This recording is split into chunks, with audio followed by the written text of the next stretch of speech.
Kasih karunia dan damai sejahtera yang dari Allah Bapa kita dan dari anaknya Yesus Kristus kiranya menyertai kamu. Amin. Shalom, Ibu Bapa dan saudara-saudaraku yang dikasihi oleh Yesus Kristus.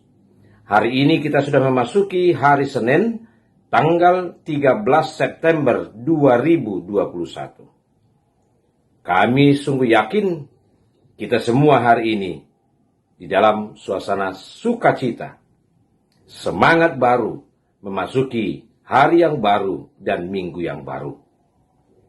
Ibu Bapak dan saudara-saudaraku, untuk semakin menyemangati kita hari ini, mari kita disapa oleh firman Tuhan yang diambil dari kitab Roma, pasal yang kelima, ayat yang kelima. Demikian firman Tuhan.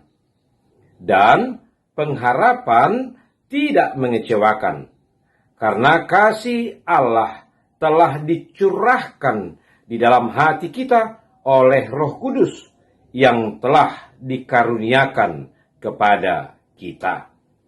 Demikian firman Tuhan.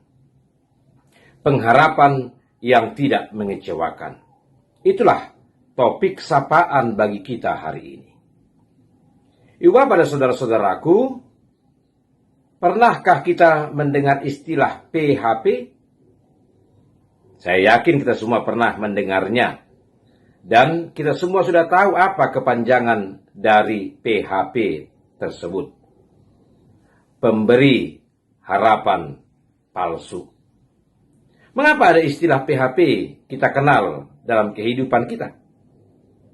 Karena ternyata ada janji-janji yang awalnya kita punya pengharapan yang besar tentang janji itu, tapi pada akhirnya tidak pernah terwujud, tidak pernah kita dapatkan dalam kehidupan kita. PHP karena akhirnya tidak terjadi.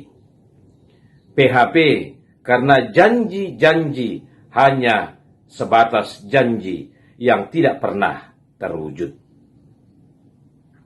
Dampaknya, Ibu Bapak dan saudara-saudaraku, maka kita semakin mengalami kesulitan untuk mempercayai sebuah janji. Kita semakin sulit untuk mempertahankan pengharapan kita akan suatu janji yang pernah kita terima. Apalagi janji itu sepertinya dalam waktu lama belum terwujud, maka pengharapan kita pelan-pelan semakin kendur. Tetapi firman Tuhan hari ini yang menyapa kita, mau mengajarkan kepada kita, pengharapan di dalam Tuhan tidaklah mengecewakan.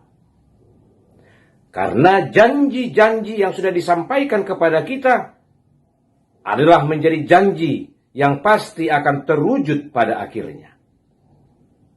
Lalu apa garansi yang bisa kita pegang supaya kita benar-benar memang diyakinkan bahwa pengharapan kita akan janji-janji Tuhan tidak menjadi sia-sia dan mengecewakan?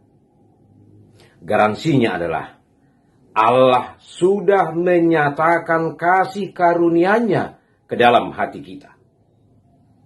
Allah sudah membuktikan kasih karunia-Nya kepada kita melalui Yesus Kristus Tuhan kita. Dia yang dahulu berjanji akan membebaskan kita dari kuasa dosa dan maut, telah dibuktikan di dalam Yesus Kristus. Yesus Kristus telah datang. Yesus Kristus telah mati di kayu salib. Dan Yesus Kristus telah bangkit dari kematian, membebaskan kita dari kuasa dosa dan maut. Itu yang dahulu dijanjikannya, telah dibuktikannya kepada kita.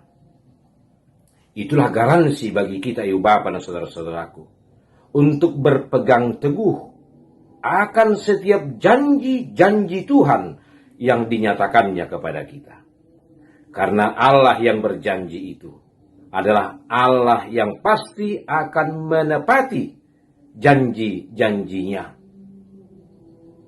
Memang terkadang waktunya tidak cepat.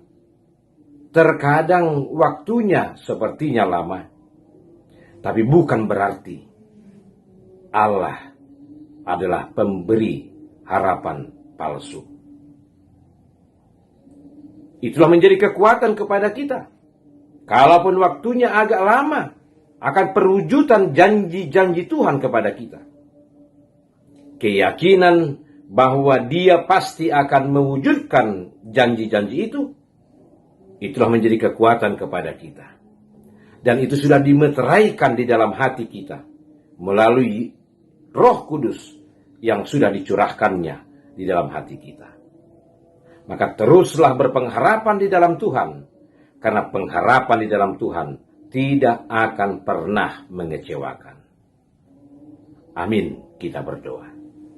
Terima kasih Bapa di sorga, untuk firman-Mu yang sudah menyapa kami hari ini, bahwa sesungguhnya pengharapan kami di dalam Kristus tidak akan pernah mengecewakan.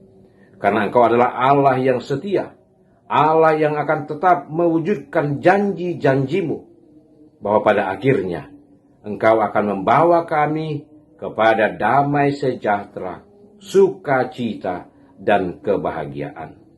Itulah janji Tuhan, dan kami yakin hal itu akan Engkau wujudkan di dalam akhir perjalanan kehidupan kami. Bapa dalam Yesus Kristus, itulah juga menjadi kekuatan kami hari ini untuk meneruskan hidup kami, bahwa janji-janji Tuhan yang akan terus menopang kami, menolong kami, dan memberkati kami, itulah yang kami harapkan akan terwujud juga dalam hidup kami sepanjang hari ini. Terima kasih Bapa. Kami serahkan hidup kami hari ini ke dalam tangan-Mu saja.